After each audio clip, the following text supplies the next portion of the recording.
Mahal na pong Jesus Nazareno, ikaw po ang tinapay ng buhay na walang hanggan. Nawa ang aming pagparito lagi ay dahilan ng aming tunay na pasasalamat at pag-ibig sa inyo. Nawa ang hanapin namin sa buhay, hindi lamang ang ibibigay ninyo. Hindi kami narito dahil lang may hinihingi kami sa iyo.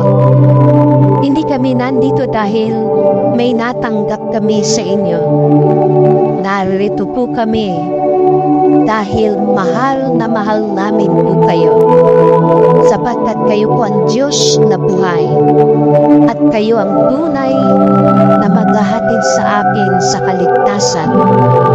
Kaya nga't nawa, higit pa sa lahat, ikaw ang aming sundin.